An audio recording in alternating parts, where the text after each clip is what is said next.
Guten Abend, good evening, ladies and gentlemen. It's a huge honor and pleasure to open today talk about one of the most beautiful cities in the world, and for sure now the bravest city in the world, Kyiv. And I would like to express my gratitude to Dom Publishers that we can meet today and have this launching amazing architectural guide about Kyiv, but also our author of this book, Dr. Semen Shyrochyn. Thank you very much that you came, and I think it would be an amazing evening. And thank you very much, Professor Philip Moiser, for moderating this talk. From my side, I would like to perhaps, I was thinking about two dimensions about today evening. First dimension is, because it's never enough to repeat Tim Snyder, and especially, as you probably remember, he made this very interesting online course about history of Ukraine, and he was repeating many times that it's not possible to understand this war without knowing the history, of Ukraine. And I think it's a good this point to, to understand Kyiv, to understand this very special moment when the full-scale invasion started, when we were every day, every hour, we were trying to understand if Kyiv still standing, and it was this, I think, now we know how many Western countries, they really believe that it will be 2-3 days and Ukraine will fall. And it turned out that Kyiv fought back, and we say that heart of Europe is in Kyiv right now, and this is the city which is fighting for not only Ukraine but for Europe. And this is the first dimension that I was thinking how important is. We will talk about architecture, these iconic buildings, but we perhaps will have this opportunity to understand something more about these incredible people who every day, every night, during shellings, they go to the corridors, they go to shelters, and every day they live in normal way. So it's something incredible how not only that they don't give up, they fight, but they also show that this normal life, even if it's so not normal, they do it every day. So I think we will talk about architecture, but it's city's story about people. So I think it's also, we will probably touch this spirit of free, democratic, incredible city, nation, state. And this is first dimension. Second dimension, I was also considering what does it mean to travel, and we will receive this architecture guide, and it's like next book in this famous, fantastic series of books, and how to go to Kyiv right now. Yes, it's like before full-scale invasion, it was 3 hours by plane, something like that, and it was so close. And now this traveling is so, it's 24 hours, and this distance is completely different. But still, I think, yes, it's now, let's take this, not only that we get to know this city, but probably it's possible to go there, and probably it's also the way how we can, it's more dangerous, but still it's possible. And I think, because of my own experience, that it's really worth it to go to Kyiv, and also in this way to support this amazing city and Ukraine. And this is from my side, from Pilecki-Institut. I would like to invite here Małgosia Jędrzejczyk, who is the curator of a whole program exercising Eastern modernity, and the floor is yours. Thank you, Hania. Good evening.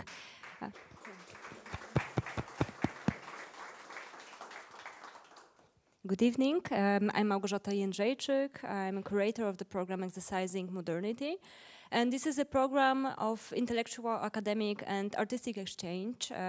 And in focus of the program is very much architecture considered and understood as a field of important breaks, changes, movements, but also perspectives that can tell a lot about history of people, of countries, of state, of political, historical perspective of Europe, and also about particularly Central Eastern Europe.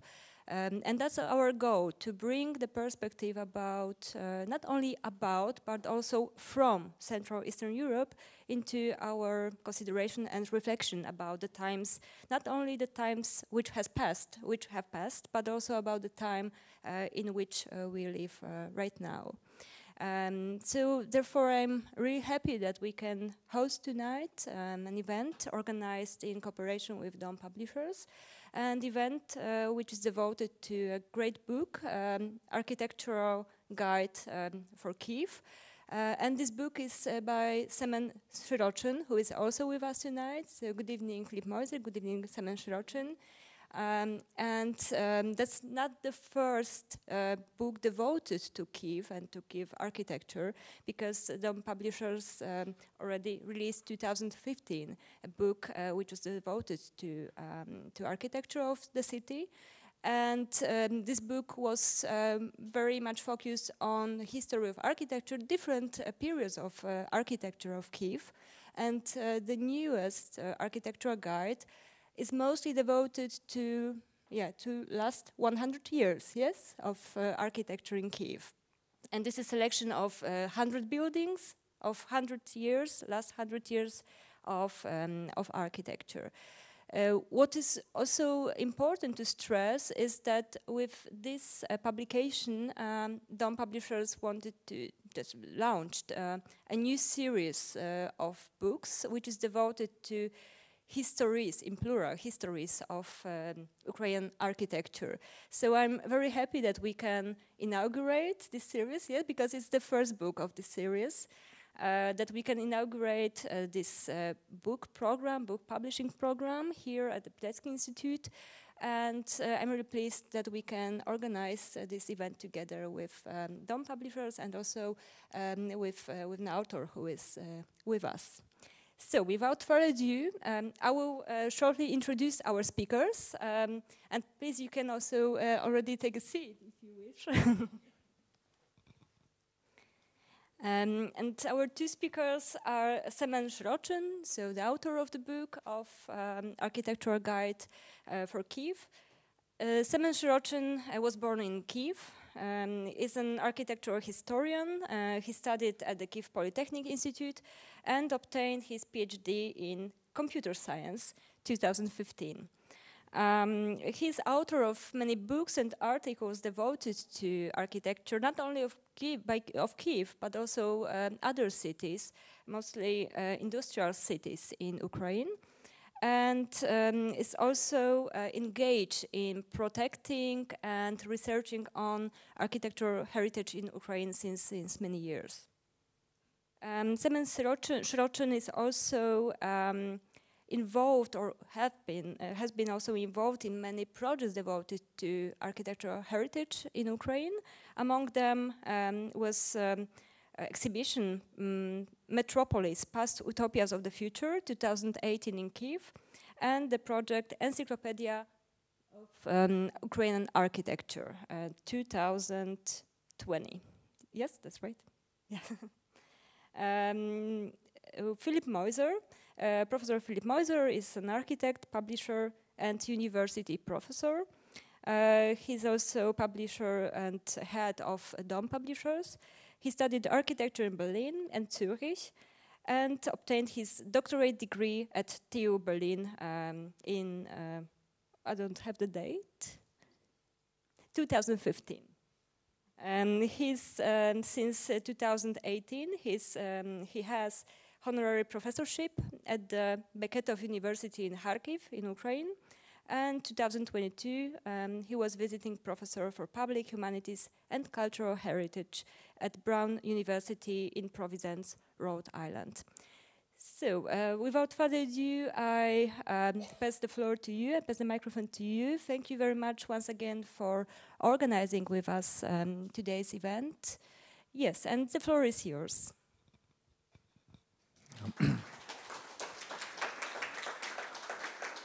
Yeah, thank you very much for this comprehensive introduction.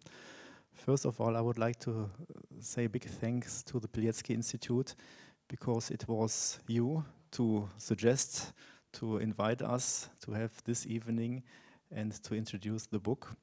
And as we heard before already, so it is the first time that we introduce a title within our series, or within our publishing program dedicated to Ukraine, and it's called Histories of Ukrainian Architecture. And I'm also thankful that you found out, or that you emphasized on the small detail. We are not talking about history, we are talking about histories, because I think this is something what is very important these days. There is not only one single history, there are histories to be told and to be discussed. So Semen Shyrochyn, so we have introduced him already. I will explain or tell you about the story how we met, and we prepared some slides to introduce the book to you and to introduce the evening itself. So these are titles what Daum Publishers has published already, dedicated to Ukraine. And we started already 2015 with the guidebook on Kiev, and the two authors of this German language guide, Heike Johenning and Peter Knoch, they are also here. And I'm very happy to discuss with you about the selection of their buildings and the selection what Semen did for his guidebook. And when we first published the book on Kiev, it was a time, but it was just shortly after Euromaidan. And we have all the history of Ukrainian architecture within this guide of Kyiv Architecture. And the last pages show scenes of photographs from the Euromaidan. So that means, so this is a closed, let's say, a closed chapter. And when Semen and me, we met last year in August in person. We knew each other earlier, so we agreed to edit this book, to write this book. We met accidentally. And we met accidentally, so I will tell that later. The full story I will tell later. So, but to give you a context, what Daum Publishers is what we are and what we are doing, what we are publishing. So within our publishing program, we only have books dedicated to architecture and to urban design and urban planning. And we have a series of so-called architectural guides. And within the series, we have more than 200 titles. And sometimes people ask us, if they are not familiar with architecture or architectural guides, what kind of book is it? So is it a travel guide? And how can you publish a travel guide to Pyongyang if no one can travel to Pyongyang? So we did a full series, a 7-volume series of an architectural guide to sub-Saharan Africa. It's nearly impossible to travel to all these 49 countries. And we're also doing a guidebook on Kiev in a time when there is a full-scale war. And as a visitor and as people who live there, you have to risk, or you face the risk every day to be murdered by shelling. So we do this because for us, the term architectural guide is not only a travel guide. For us, it's a kind of documentation. It's a description. It's a kind of status quo of a city or of a region. And we describe everything through architecture because we understand architecture as the most important kind of art or expression of a culture. How to, not only how to house yourself, but also to express your own culture, how to defend your culture, the nation. And all these aspects, they are also, especially in books like the Kyiv Guide, because as we know, there's a special situation in the moment. So I already mentioned the program what we have called Histories of Ukrainian Architecture. So we launched this program in June last year under the impression of the first weeks and months of the full-scale war. And the idea behind this, to tell stories and histories about Ukrainian architecture, what I'm saying we in Germany or in the western part of Europe don't know yet. And this is something I have to say, I have been traveling to the former USSR, to Central Asia, to the Caucasus region, to Belarus, to Russia, and I have only been once or two times in Ukraine, and I could publish and doing research on the Soviet architecture, which is one of my focus, without knowing exact details about Ukraine. And I was really shocked when I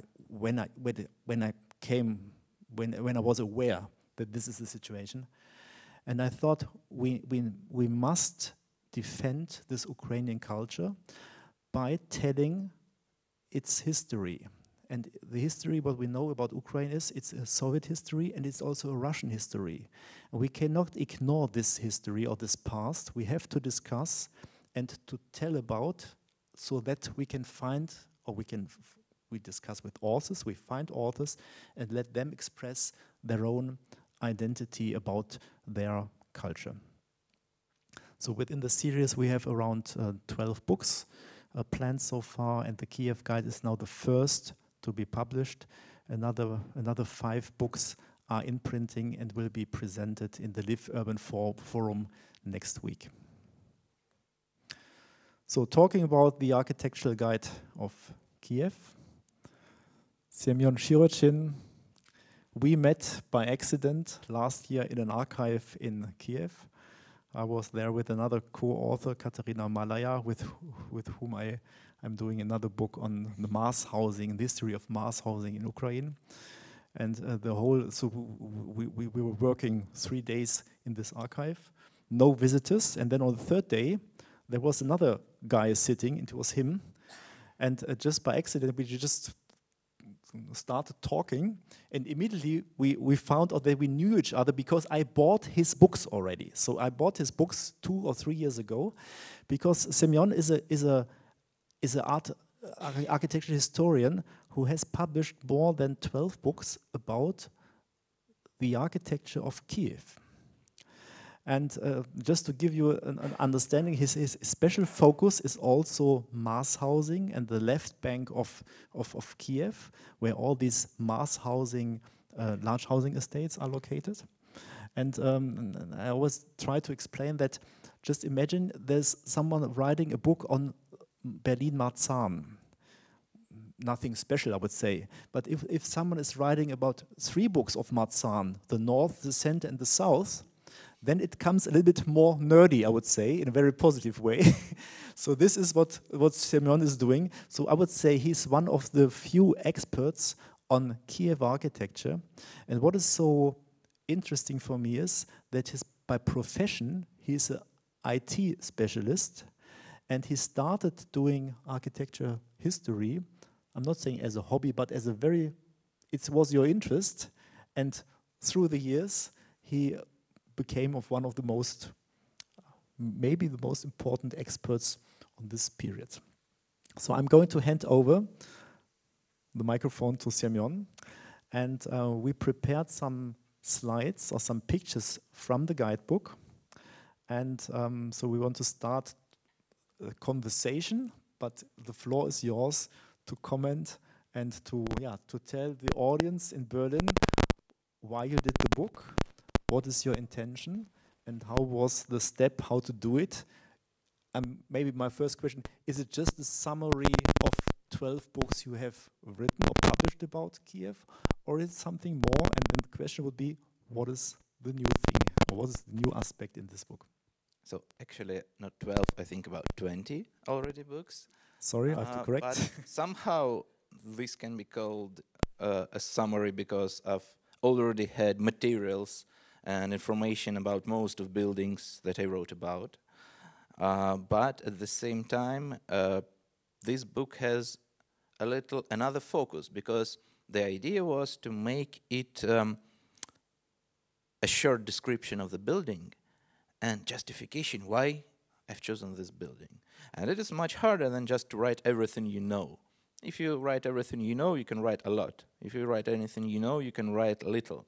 And here you need to balance and to write the same amount, almost the same amount of words about each building. So this makes them equal, the famous buildings and the buildings that you almost don't know. So this was a completely different approach, different task, and also it was very hard to choose the buildings, because I think this was one of the hardest choices. That's why I know that many people possibly would expect some of their favorite buildings there, but they won't see them there because it's only 100.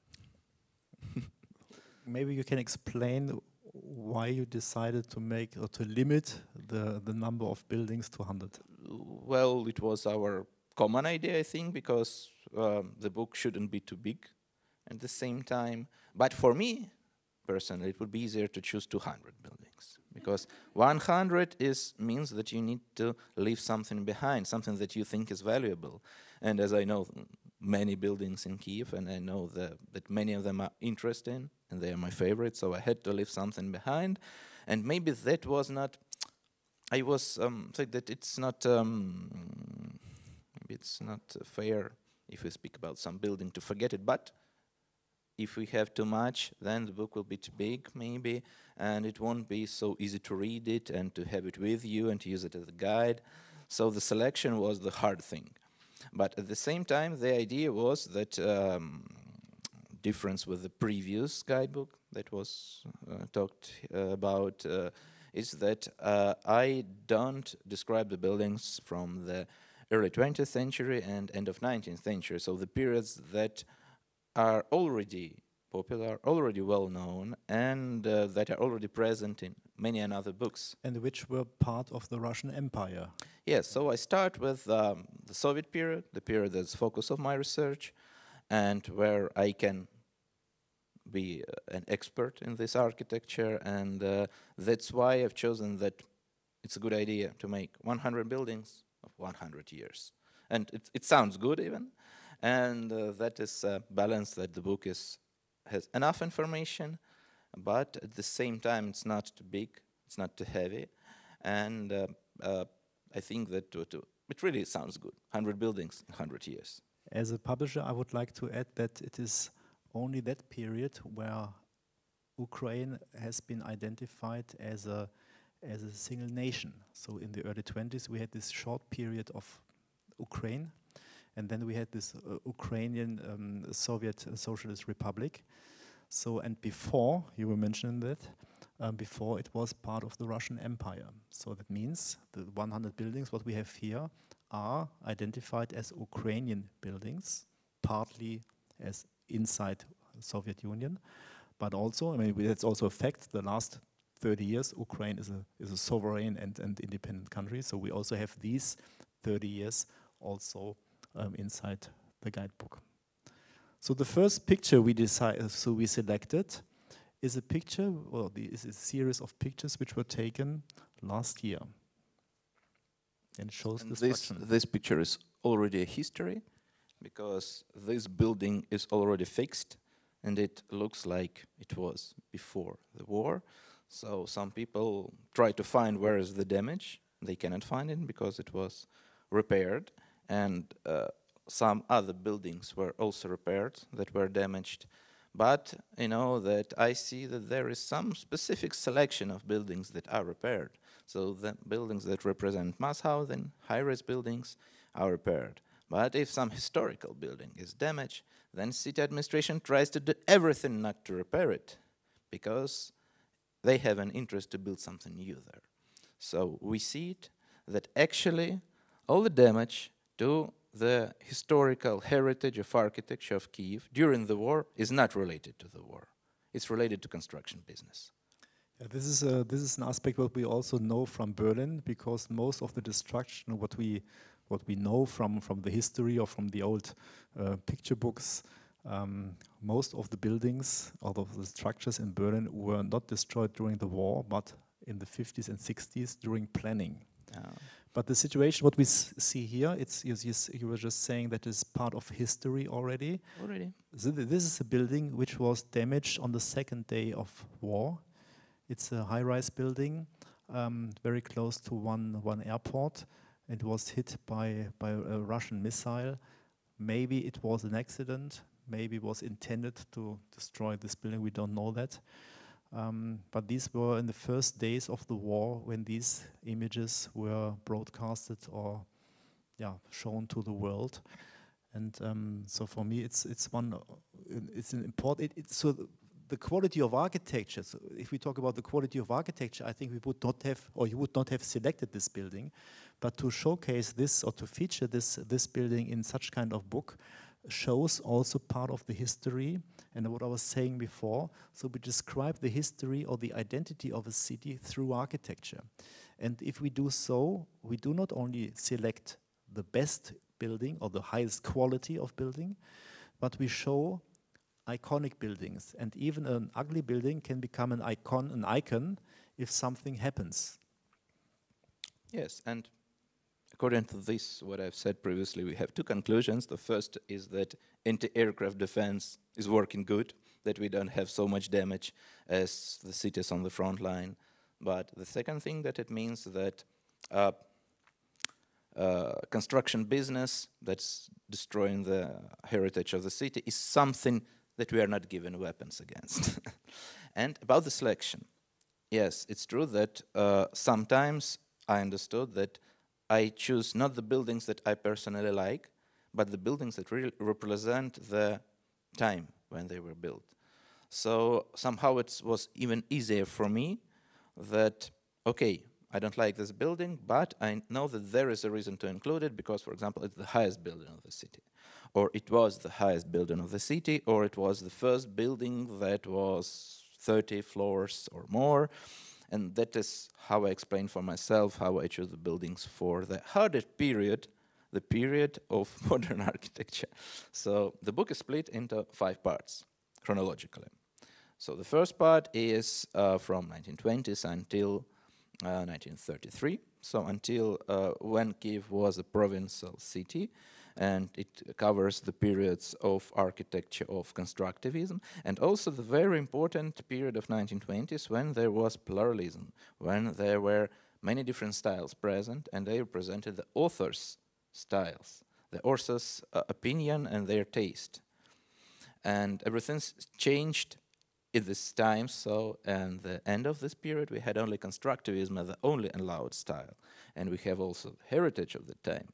The second part is about the Stalinist interwar architecture, when Kyiv became the capital of Soviet Ukraine, and with many new buildings were built, including the governmental ones, the residential buildings, and there were many interesting competitions at that time, and this is absolutely another era in architecture. The next period is the post-war rebuilding of Kyiv, the famous buildings of Khreshchatyk, and also the first panel building. So the top period of Stalinist architecture is the third one.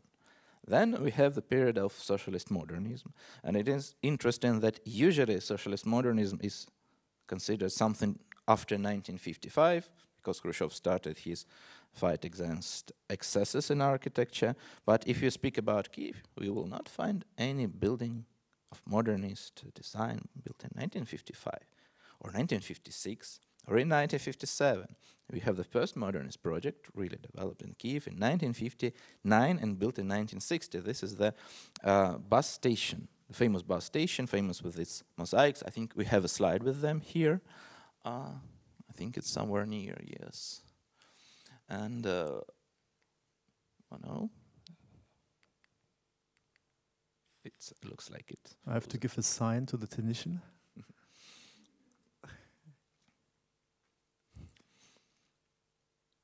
So we just talk. Okay, we will continue talking. So that's why it's very important to see your heritage with your own eyes. Because if you just follow the theory that everything started in 1955, then you'll miss the reality. And the reality for Kyiv is that 1959 is the start of the modernist era. And usually it is ended in 1991, but to be honest, some modernist projects were completed in 1990s and even 2000s. That's why some of them moved to the last part, the architecture of period of independent Ukraine. So some modernist projects were completed at that time. But at the same time, we have also this architectural pluralism, because we have pseudo-historical architecture. Some of it is good, some of it is a kitsch. But at the same time, I try to show the representatives of each approach. We have some postmodernism. Some buildings are what we see here already. Yes, yeah. Yes. Some are not, because we are limited with 100.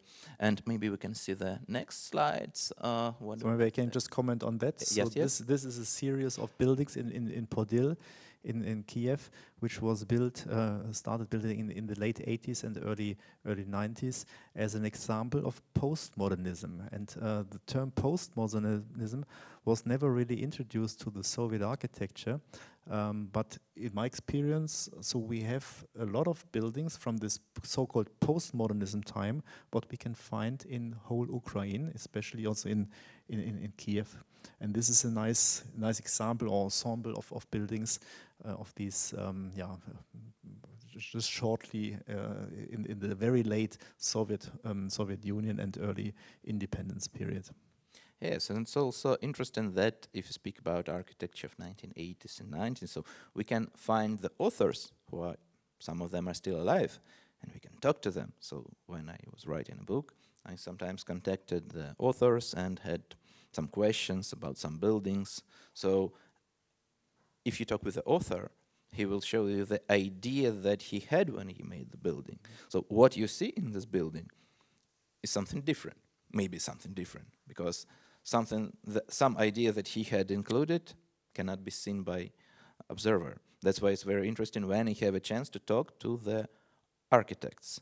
But we won't have a possibility to talk to this architect because this building was finished 100 years ago. Yes, this architect died in one of the first buildings. That's why not. But actually, this is a building by Pilecki-Institut, one of the famous architects of his time. The architect that really followed the history. He started working in the times of Russian Empire. He built some famous buildings of that time.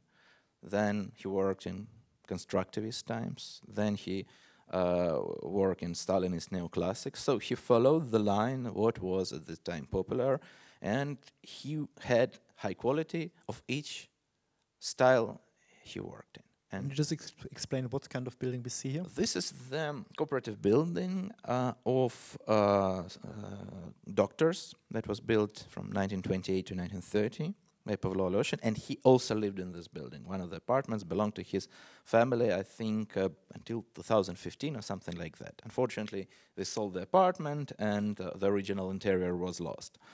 But actually, this building is a good representative of its style. So it's early constructivist architecture. This building wasn't insulated, so it preserved its original colors.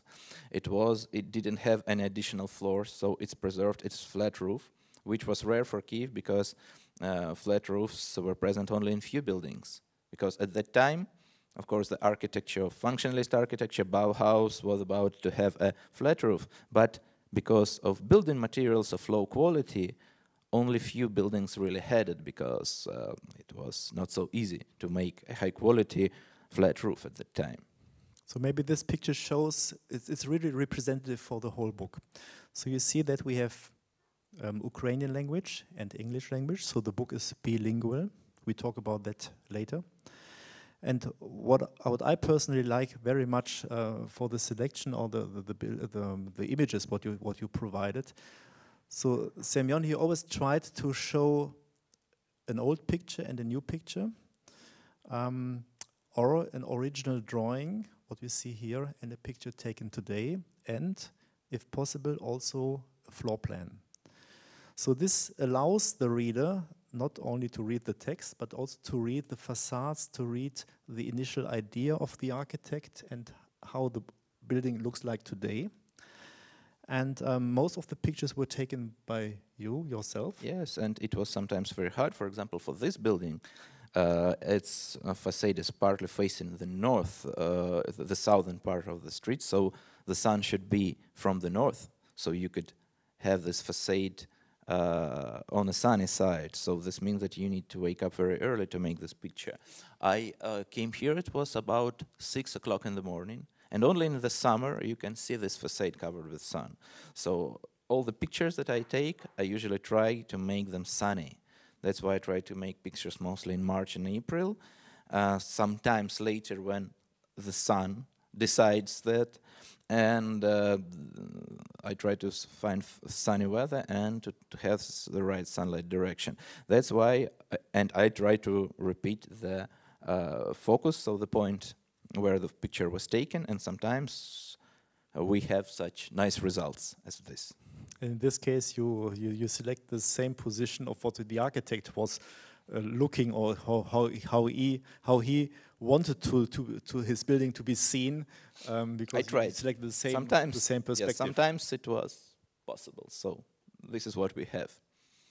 So we continue with another building. Yes, we continue with another building, one of the biggest buildings of interwar Kyiv, and for some time the highest building that was designed for NKVD, and that was occupied, and for now it is used as the government building. So actually the Council of Ministers of Ukraine is being in this building for now, and this is one of the most famous governmental buildings. So usually when you hear some news about Ukraine and some information about the government, these buildings are shown. So they are somehow the representatives of Ukrainian government. And all of those buildings, most of them were built in the interwar era by famous architects. And now they are the part of the face of the city, and important part of its face. And it's part of the Stalinist era. Yes, yes. Because this was the era when these buildings were built. So this era is preserved in them. And these are the mosaics that I was talking about from the bus station. It was built in 1959, 1960. And you see that these monumental art mosaics are very characteristic features to Ukrainian architecture of modernist times. So really many buildings have them, and those mosaics are bright. They cover large parts of facades. They are present in many cities, and they even represent some different art schools in Ukraine. Yeah, please allow me to mention that we have a guidebook in our series dedicated to mosaics in Ukraine only, and the author, he was traveling through the whole country, just selecting and visiting, taking pictures of all these nice mosaics. And maybe we can talk to Heike Johanning, because she is also the author of other guidebooks in our series. And she is so wherever she's doing a guidebook, we have the guarantee she always selects also the mosaics.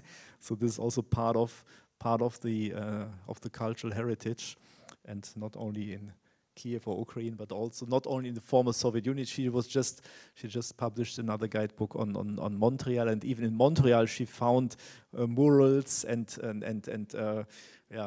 other decoration on the facade in different periods of time. Okay, so we continue. Let's continue. Oh, this is another famous building, and you see that this picture combines different architectural eras. And this is typical for Kyiv, I would say. Yes, it's typical. But first, when this wedding palace appeared, I think it was in 1970s or early 80s, it was the only building, and around there were only green trees, some empty spaces. It was an object in the park, and today it's just in a and shadow of some skyscrapers. Yes, and now it's even hard to take a picture without a shade of a skyscrapers around, because construction business is having its projects all around, and that's why this building looks small, and it's like captured by those new maybe this is something we also need to point out today, but it is also documented in the guidebook, that the architecture in Kyiv in the past 30 years, I always call it turbo capitalism. So you might get the impression that there was no regulation, there was no proper planning, and the investor who was paying the most of the money or much money, he could also decide how the building regulations could be transformed. And you're saying the right thing, because really since 1990s we had this approach of that buildings were growing in their height, and in the same time the density of housing was increased, especially in the center. So it's really typical for capitalism, but without regulation, the city starts looking somehow more like a third world city. So many of those cities of South America or Asia, they look like the same. So they have high-rise skyscrapers in the middle of historical architecture. So this is what is more rarely found in some historical cities in Europe, where there are more regulations, zoning, and so on. So another part of this guidebook, and which is also a very important, I would even say chapter of all the guidebooks, is that we try to map each building. This might be a surprise that I pointed out, but most of the travel guides or even architecture guide, it's very difficult to find the building itself. And for me as a publisher, it's always so important that you should not only show the nice facade or the nice interior, you always have to show, you need to show the context. And only if you know the context, you can really see the quality of architecture itself. So how would you deal with this fact that we always need to map it? And the selection of this map, what you see, maybe we have to explain it a little bit. So where we have CFDE, you might imagine that this is the center where there's a higher density of buildings. But we also have B and G, which is not the center of Kiev, especially G, which are all these large housing estates. In architecture, only a few people would go to Kiev or to any other city to see mass housing architecture, to see large housing estates. But this is also part of a city, part of Kiev. And what we know is a third of the people is living in these housing estates, yes, or even more. Probably a third. Yes, and it may, no, on the left bank about third. But if you speak about mass housing, I think that's maybe 80 or more % of population that live in this mass housing. And of course, you say that not many people would travel to visit them, but actually, I was the one that was asked to tell and to show those places for some visitors, because some specific visitors that are interested in this mass housing, they usually find me or some other guys who are interested in this to tell them. So I remember that a few times there were some people and even groups, most of them even from Germany, that were interested in this mass housing. So I told them about the Teremki, about Troyeshin, about some other big These are all names of large housing estates. Yes, yes. Yeah. And they went there and they made some reports in their universities about what they've seen. So I understand that there is an audience for this, and it's important to speak about it, because people that just live there, they don't see architecture behind just housing, just a property, just a place where they live. So actually this is the context, and this context also has some aesthetics, not only the function. So Semyon and me, we met in August last year in the archive. So we told Architectural library, so but it's one of the best places when you can. The next day we met in a cafe and we agreed that he should write the book. So this was August. Now it is June, so it is 10 months. You were editing, writing, even preparing the layouts, and we were doing the publishing within 10 months. I can tell you that this is really high speed. The two other authors from our publishing house, they can tell you that it's really, they can confirm that this is high speed. And the next day, we're just walking through Kiev, and I took this picture. And I took the picture in front of your kindergarten, and I had the feeling that there are many emotions what you have with this place. So we even asked if we could enter, but we were not allowed to enter, as far as I understood, due to the war. So the lady was a little bit afraid to let us in and to show us around. But what are the emotions? What you have in mind in your memory with this kindergarten? This was my kindergarten, and I think it is the best kindergarten in the city because it's the most beautiful one.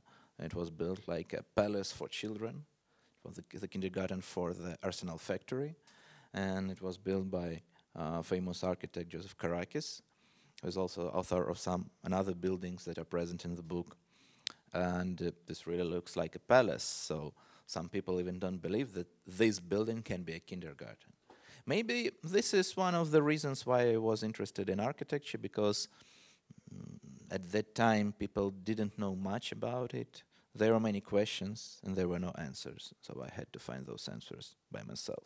And I may add, we always encourage the authors to not only select those buildings which have been published in other guidebooks or any other history books, but also to make a personal and very individual selection, because I think this is the best way how to explain the city through architecture, if you do it through buildings, what you know. And so I like this story, and the kindergarten is only mentioned in this build in this picture, so we don't have it as an entry. I'm not sure. We need to have a look, because so it would have been part of the 200 buildings, but not part of the 100 buildings. So we stop now the presentation of the insights of the books, and I would like of the book, and I would like to encourage you to think already about if you have some questions or some comments on Kyiv especially, or on architectural guidebooks in a more general way. So we prepared 3 more questions, and I would like to discuss that with you, and you are kindly invited to also discuss or to also express your opinion on that. So the first question would be, which buildings belong to the architectural heritage in Ukraine? So, and we are just remembering, so we are asking this question in the year 2023. So what is part of the architectural heritage of Ukraine?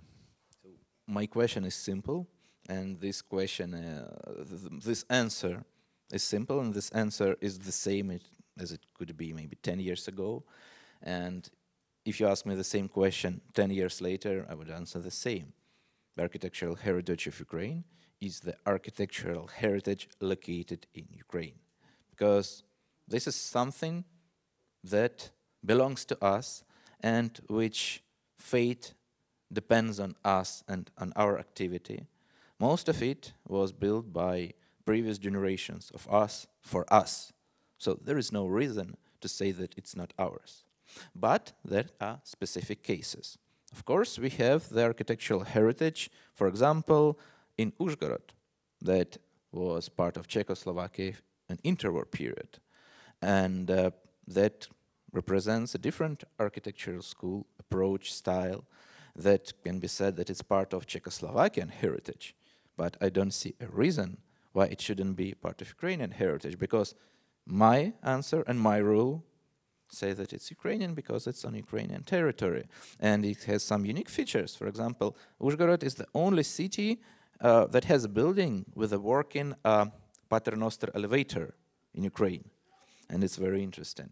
We also have cities with architecture of interwar Poland, of interwar Romania.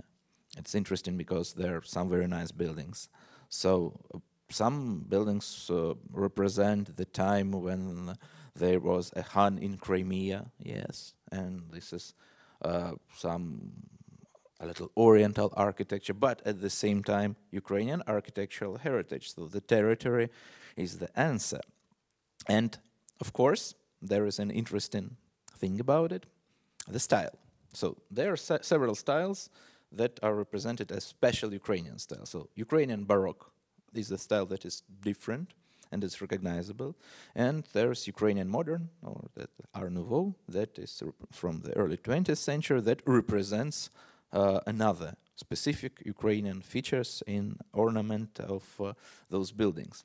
But that doesn't mean that other styles are not Ukrainian, and it also means that Ukraine has a connection to this architecture that was built outside Ukraine.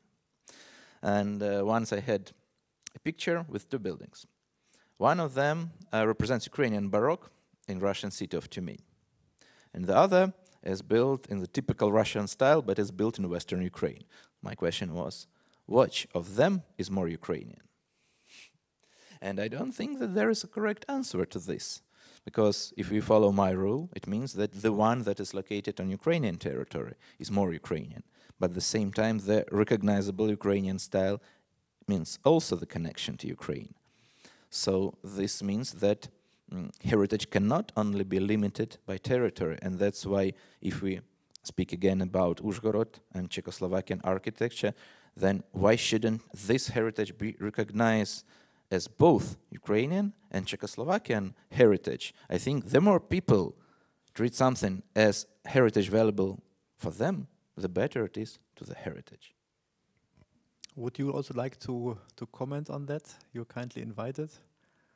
Or we continue and maybe we can come back to the discussion later. So the next question. What is the correct language if we talk about Ukrainian architecture in a guidebook?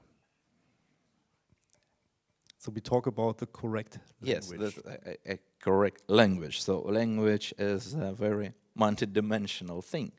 So we can speak about the point of view, the terminology, and the language as a language itself.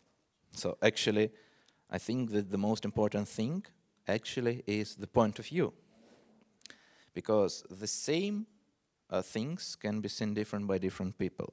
And of course, it would be interesting for us to discuss and to compare the architectural guide on Kyiv written by me and written by German colleagues, and that this is a different view, different selections, and different maybe amount of information. And this is why the person that is an expert in architecture and the person who is a local would have different views. And they will write about the same buildings, but with different point of view, with different opinion. It will be shown and you will see it with their eyes. So it's very important. When you write about something, others will see it with your eyes. And the eyes are different. That's why there is a different approach and different vision. And different people have that different vision, and it's okay with it. Mm. I might ask the questions to the both of us, and maybe this is something, now we can start with you. Would we automatically have published the book bilingual in English and Ukraine 10 years ago? Or would have been a pure English book, or a book which we would automatically have published English and Russian language? 10 years ago? Oh, I don't know how it would be 10 years ago. But the thing is that the language as language means the audience. So if you write something in English, it means that the whole world will be able to read it. So your audience is very wide. If you write something in Russian, it means that all people who know Russian will be able to read. For the post-Soviet countries, most of people can. So it means that people that are interested in similar architecture would be able to read it. And also the people that read in Russian. If you write in Ukrainian, you will be limited to only Ukraine. But at the same time, choosing language means choosing the audience. But at the same time, language is a tool. So the more languages you know, the more information you can get. And that's why it's very important to know as more languages as you can, because this means that you can get access to more and more information. And sometimes there are books that are not translated to languages that you know. Of course, there are some good things like Google Translate. That's why my German is rather poor. That's why I sometimes use Google Translate to understand some books written in German that are interesting for me as information. But unfortunately, I don't yet know German enough. It's like a basic school course, and it, of course, certainly is not enough for reading. But my position is that language is a tool, and the more tools you have, the better is your vision, and the more information you have. About 10 years ago, I think that there was no such enough interest of Ukraine to write it in English 10 years ago, I think. And But we did a guidebook on Kiev. By 10 years ago, we already had yes, started but with Kiev. you asked me about my ideas, Yes. and I was in Kiev at that time, so I understood that the interest of city history was being made at that time.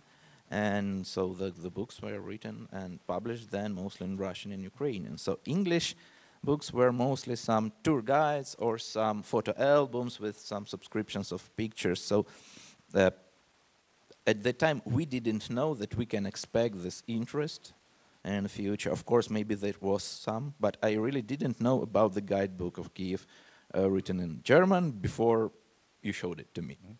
There is a question or a comment, please. The microphone is coming. Yes, I do have a question. So I've been in Ukraine a number of times, and before the war and afterward, and I've talked to a lot of people in Ukraine and in Kyiv and Lviv, and you presented a very pragmatic approach about this language question, right? Russian and Ukrainian, and all of my friends, they have a very passionate view that it is not Kyiv, it is Kyiv. So there is no E here, right? So in English, we say Kyiv. We do not say Kyiv, right? So this is the Ukrainian transliteration even, which all of my friends say we should use, because no one, for example, would call Wrocław, no Spanish speaker or no English speaker would call Wrocław Breslau, or some transliteration of Breslau, right? So my question is, the places you have there, when you present them, how passionate are you about like presenting them in their Ukrainian names and transliterations of the Ukrainian names? Or is it as pragmatic as you said? Well, I know that there's different names for different languages, but if here in Germany I would hear that you shouldn't speak Germany, but you should tell Deutschland instead, I would say that it's my deal how I pronounce it, and this is how in our language it is told. When I was in Prague, I saw that they have some very interesting poster that Praha, Praha, Prague, so the different variants of the name of the city, and it was shown that they all are correct. But we cannot expect such things in Ukraine, because there's only one right answer to the question in Ukraine now. And Ukraine is also unique because I didn't meet any other people who do not read in language that they know. And Ukrainians are mostly bilingual people, and many of them, due to their political reasons, try to pretend that they don't read Russian, but in fact they do when they need. So this is a very really not a normal situation when language is not a communication tool, but a political tool. And that's why this campaign for using Kyiv instead of Kyiv, while Kyiv is the name that was used in English language for many years, and that is part of English language. I understand the political reasons for this, but as I say, if there is a word Germany, and I was told that if I was told that you should say Deutschland instead of Germany, I would think that it is part of English language how it is pronounced in English. So this would be my answer. But I understand that there are many cases, and I understand that the case of Prague, when they accept all the names of the city in different languages because this is about them, would be a better case than to try to teach people how they should speak. So for us as the publisher, it was not a single moment that we thought about how to write the name of the city on the cover. And we decided from the early beginning that it should be the Ukrainian transcription. When we published the German guide a couple of years ago, so we had Kiev with K-I-E-W, and then with a transparent spot UV, we already wrote the Kyiv, the German transliteration of the Ukrainian name of the city. So since till today, the main news channel Tagesschau and all the German media are using Kyiv. So we all use in German language, as a standard, we use the Russian transliteration. And I think this is something we need to discuss. We should not discuss it as an ideology, but we should be aware that we are using, in Germany, we are using, when we talk about Ukraine, for many, many cases, we are using Russian transliterations. This might change in the future, but since the interest in Eastern Europe is very small, and I think we do not really represent the majority of the people, those who are attending this book launch. But this is a very, very important question, and this of course refers also to the question, which language are we using? And I would even go further, it's not only the language what we are using, which narrative are we using? So which story are we following, to which story we are listening, and as we know from the Russian behavior or the Russian manner, there is only one story to tell. And if we talk about the Stalinism today in Russia, so there's only one story to tell, and not different stories and different viewpoints. And every day, believe me, every day I'm very happy and thankful that in Germany we are so free and independent. We can write, we can tell different stories, and we discuss that in public events. And there is not a state to say what is the direction, how we have to interpret it, and how we have to tell the story or the history of our past. So I think there was another question, please. Yes, thank you. It would be partly question and partly comment. So, as Timothy Snyder was mentioned today already about the context, and I think there was very nice article and argumentation done regarding the Nowa Kachovka, that when journalists are using to say the story of both sides, they also need to use the context. How much already Peskov or other governmental levels or Russian imperialist has lied before. So that's about the context, I think, which is very important to use in the regarding the point of the language as the tool of communication. I think it was never tool just as the communication. I mean, from the 17th century when the first order was done by Tsar to burn down Ukrainian books in Ukrainian language, then 1961, 76, and then as well as Jameson Mace has written that when the Soviet occupied Kyiv, about which you are talking right now, there was the order to, and they were shooting people who were speaking in Ukrainian language on the street. So I think this context is very important to also remember that was never, because Ukraine was occupied by Soviet regime, never was as just the communication tool. And and basically, these passions which you are sharing with us about the Kyiv, it's very difficult to separate from the history and from the concept of the history, how it was made. And I think it's very important to remember and to give this context when we are speaking about the language which we are using. And also to say Kyiv or Kiev, so even Duden has added Ukrainian version of Kyiv transliteration. And many fighting right now that in media will be used correct name of the Kyiv, and it's already started to be, because it's very important to start to see Ukraine not just in the colonial perspective, as it was seen once by Germany in the Second World War, and as well to very important to give this right finally for this own subjectivity and independency of Ukraine now, because that's basically about this. When we call Lviv Lvov or Lvov, or when we call Kyiv Kiev, that's basically the context which is very important to mention and to have. Yeah, thank you very much.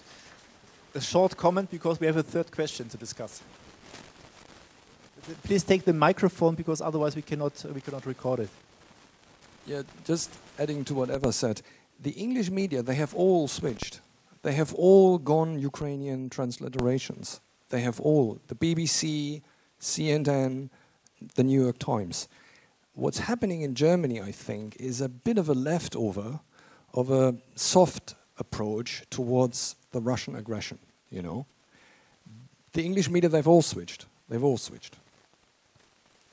That's just my final point on that one. Thank you. So we come to another question, which is our last question, and we would like to answer your questions. How independent can an architectural guide be in the year 2023? So actually, we already have part of this question. So you don't even have an independent choice of what the name of city you can use, because you will be said how to do it. And at the same time... who tells you to do it? People that want you to use another. So as you see it here. And the same time about the narratives, because I understand that most of people cannot understand the narratives, because most of people that try to see the narratives from the name of the book and from something, from the topic, but not from the content. So to understand the narrative, you should understand the content of the book and understand that the content is not what many people are interested in. So you read the content if you're interested in the topic. So it happens that independent, so as for me, as a free person who actually was grown up in free times, and I didn't have any experience in having censorship in Soviet times, because I didn't have those times, I was only a child. So for me, the question of independence is the main question. If you cannot publish an independent book with writing what you really think, do you need to do it? This is a question for me. So I think that it is better not to say anything than to say something that you really don't think. But it is for me, not for people that try to follow the line to the always there are people like this. So if we see some Soviet books and Soviet books of history of cities, you will see some political context about how working class was struggling for its rights, and this will take maybe most part of the book. That's why I tried to read some books like this, and it was really hard to read them, but some facts were useful. But you need to filter the information from the ideology, from propaganda, and so on. So when we speak about the history, the way you view it is the way you want your readers to see it. And the more independent you are, the more independent idea you can show. So that's why most of my books are done by myself, without any guidelines or some rules or some restrictions from anyone, because I don't work that way. But many people do. If you do something that is, for example, sponsored by some state organization, there would definitely be people who say, we won't publish this book if you write this. This is how it is. So that's why I understand that the only way to research history is to be independent from historical official organizations, because they will make you write what they want to show and what is the task of the party, government, and so on. So history is one of the most unexpected sciences, because you never know what will be the history of the past in 10 years. That means we hope that very soon there will be other guidebooks or other architectural guides be published on Kyiv. And they will have the different names of the streets. Yeah, and other authors will have another selection. And that brings me also to the next question, that what is architectural critique? Because we understand that the guidebooks are also a part of writing history, and through critical approach by describing the building itself. And I would even say that the selection of the buildings for a guidebook, independently from the text what is written, but just starting with the selection, is the first step of evaluating or criticizing architecture. So I would like to ask my last question directly to Semyon, and then we would like to discuss with you. Which buildings are not shown in the guidebook? Which are the buildings you would have liked to write about if we would have selected, or if we would have allowed you to select 200 buildings? Or can you just explain or just describe one or two buildings what you would definitely not show and feature in a guidebook because you say this is too generic or this is not representative or you don't like it? So if there is, because we have a selection, we see a selection of 100 buildings, but a city has 10,000 of buildings. So how did you do the selection? Oh, and what is not selected? It's really a hard thing, as I already told. It's hard to select 100 buildings because it's a pity that I cannot include some palaces of culture that I like very much, but if I select them all, that the residential buildings will be missing, or administrative. So I tried to have the balance to show the residential buildings, administrative buildings, some infrastructure buildings, and so on.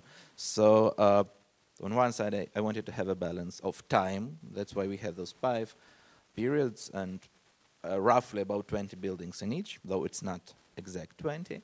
But I tried to represent different types of buildings. But at the same time, if I had more, I would include more unique buildings, more unique residential buildings, more unique palaces of culture, more residential estates, because I didn't include all of them, and there are 14 big residential estates in Kyiv that are worth of being shown because they have some unique features there, and some of them were built as a result of competitions. That is also very interesting.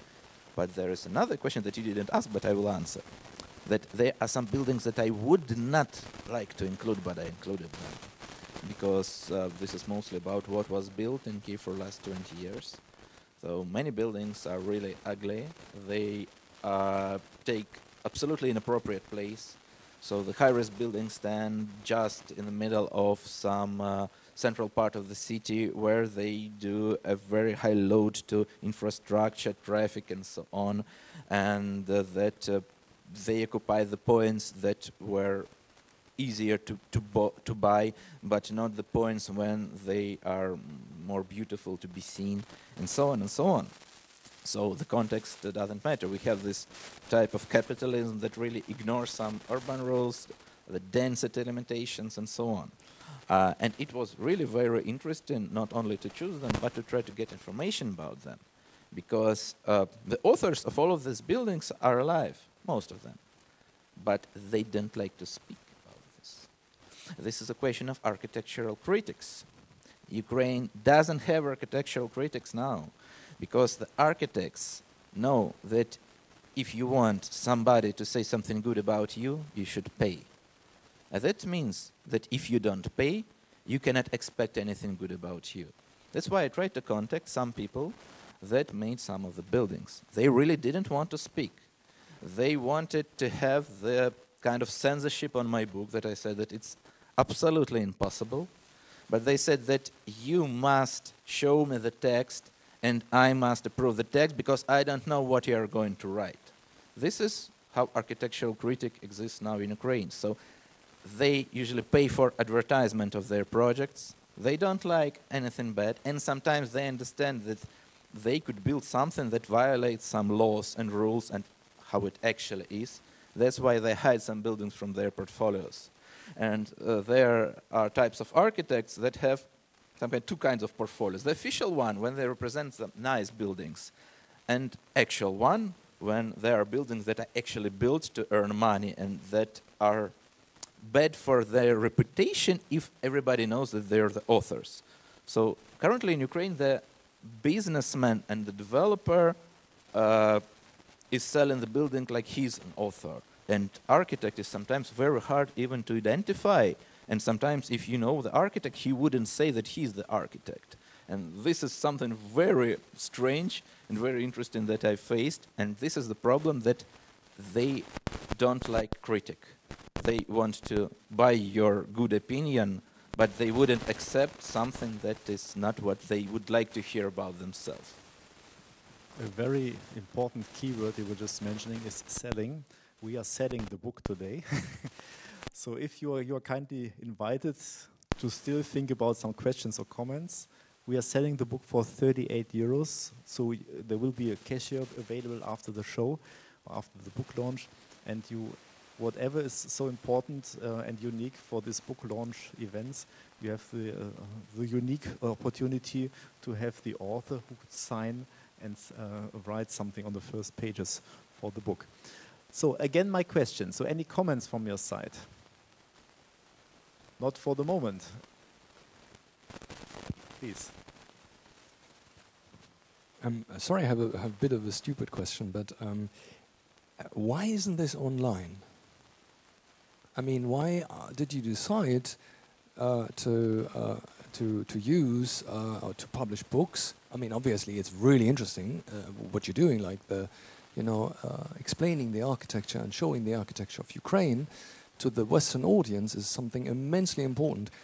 But why is it in a book, and why are you planning to take this online in some form? Thank you for this question. You are not the first to ask this question. So my personal understanding of writing books and to not publish e-books, it's from the intellectual point of view. I think it is very, very important that a certain deadline as an author or as a publisher, you have to decide the book is finished, the writing is finished, the editing is finished, the design is finished, and we go for printing. For an e-book, you would always have the attempt or the desire to change something, because it is so easy to do. That means my answer to you is we are a haptic nature, so we would like to touch something. And there is a possibility or a medium to print books on paper. And we decided to print books on paper. So I'm not saying that maybe in future we will also have e-books or we'll try to use the content in a different way. But for us it's still important to have it printed and to have a physical hard copy of a book. I understand perfectly. So maybe this could be a dual approach, because I would think that when you are gearing towards a younger audience, then I think this online element would be absolutely essential. But I understand, of course, your intellectual view, and also I think it's a matter of basically also a bit of what sort of audience you are targeting, I think. And especially if you, for example, if you said your buildings can be located, I mean, this is an immensely useful feature. If you are, if this is integrated somewhere into Google Maps or something, and people travel, instead of, taking the book and then, going from book to Google Maps. I can tell you some insights from an architecture publisher. We had talks with Apple and with Google, and they told us exactly, they were arguing like you was arguing now. So we have all the content, and we know where the places are, we have the images, we have the text, we have some background information. Give it to us for free, and if you give it for free, it's a promotion that someone will buy the book. So they would not pay us. And this is a very important question, as long as we as a publisher don't see that there is also a possibility of financial or economic success. It's really impossible to keep everything online for free, because our online culture is a culture of free access, of open access. And I think the worst thing what we can do is that we publish it on the website or as an app for downloading, and we would add some advertisement just to co-finance. And this would spoil all our intentions and the independence of an author. And what you were just describing. Just imagine you would have a short text or a short building of a very ugly building, because the author says this is representative of Ukraine in the early 90s or late 90s. And then the project developer would ask us to buy an ad. So we would really have a problem, a conflict. So our sales manager might say, oh yes, we can earn some money, but on the other hand, it's just the opposite what the author is trying to express. So very soon we would have a conflict. So that means our idea is make a nice book, talk about, and who knows, maybe now Semen is so, let's say, he's so rich of information in his head, maybe very soon we make a YouTube video just for fun, and then he can promote the book. But the content is still transported through a YouTube video. I think we can even start with TikTok, because if you do TikTok, there are 1 million followers. So the TikTok, a 10-second video. So would you like to know about 5 periods of architecture of Kyiv in the last 100 years? Buy our book. And I think this would be also a type of promotion. So you want to access the audience of younger generation, you need to have a TikTok. I don't have one because I don't understand how can I spend so much time for it. But I think that the idea is right, because not all people like reading. Also, reading is a culture. But if you need to access the more audience, then we'll use TikTok to advertise the book. Maybe also a closing comment from my side when we talk about distribution and selling the book. I can tell you that the Kyiv book, what we still have stocks on the German guide. I tell you, since February last year, we have sold 50 copies of this guidebook. It might be a surprise that it is so few, but this is the reality. And I can tell you, people might be interested in Ukraine, but that does not mean that they will buy a book. So that means the sales of a book about Ukraine, on Ukrainian architecture, is very, very limited. And especially, how can we, because we also have the same book with the Ukrainian cover, we are going to sell that in Ukraine. And of course, now comes your argument, if we would sell it as an e-book, it might be easier to sell. But we're fighting that we can sell the book physically also as a hard copy in Ukrainian bookshops. And I think this is a very, very important message today, that we do not digitalize everything and just make it available all over the world. No, we bring the book into the bookshops and sell it. It's because this also gives hope for the people in Ukraine. And coming back to the language question, to publish the book also in Ukrainian language, I would say, and this was confirmed from other Ukrainians, that this is also an expression that we show solidarity. Even from an economical point of view, it makes less sense. But it's a political intention to do it, and I think this is very, very important today. So, and thank you very much. And but we have Peter Knoch. Peter Knoch is one of the co-authors of the German edition of the Kyiv Guide. So maybe a closing comment from Peter, and I think Semen would also say a few words. Yes, I just wanted to answer the question. You asked us at the introduction how you did the selection. Yeah, and the answer is, of course, our focus, our selection is different, definitely. We tell different stories about the same buildings, and that there are some reasons. First, we are Germans, so it is more Kyiv through the eyes of a German architect, and our mission is different. And it was different 10 years ago, and it's the same today. We did some lectures on Kyiv architecture last year, and the last slide was always for the German auditorium. What to do? And then we showed a picture of a Ukrainian train, and the answer is travel to Kyiv, see it by yourself, and get impressed. Thank you. So, Semen, your final words. Well, I think that I really want to thank that this is my first book for Western audience, because it's my first book that has English text, and I hope that really more and more people would be interested in visiting Ukraine and value the Ukrainian architectural heritage. So when I write books, I usually think from the point of the heritage and heritage protection. And that's why to protect it, the first thing you need is to know about it. So there is information about some valuable buildings, interesting representatives of styles.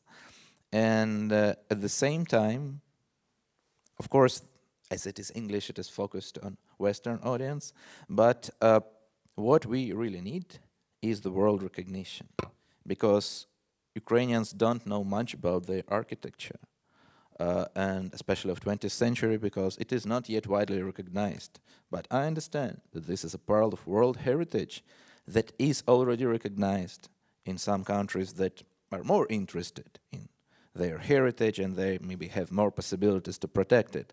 That's why it's very important that not only to show, but when something is more well known, it is easier to protect it. So if some buildings are becoming popular and their value is growing, if there are some, I don't know, movies or video clips shot in the interiors of the building, it becomes more popular, and that's why there are more arguments of its value. And for me, as a person that is focused on architectural heritage protection, which is very hard in Ukraine, not only because of war, but before the war it was even harder. And I don't know how hard it will be after the war, because I understand that many damaged buildings will be destroyed just to build something new instead. So it's very important to speak about the heritage that we have and the value that it represents. So I hope that some buildings, just by the case that they're present in this book, this would be some additional argument of their value if there is a question if this building should remain. So for me, it's part of my mission. Yeah, Semyon, thank you very much. I would like to hand over a pen for you, and you're kindly invited to buy the book. Semyon will write with this pen some words inside the book. So thank you very much for your attention. I know that it's very hot today, and it shows us that talking about Ukraine and talking about Ukrainian architecture, it's even more important today to strengthen the identity, the culture. And again, I would like to express my great gratitude to the Pilecki-Institut that we were able to have this common event today. And yeah, thank you very much also for your motivation and for your energy. And so we keep on discussing on Ukrainian architecture, and we keep on discussing on histories of Ukrainian architecture. Thank you very much. Thank you.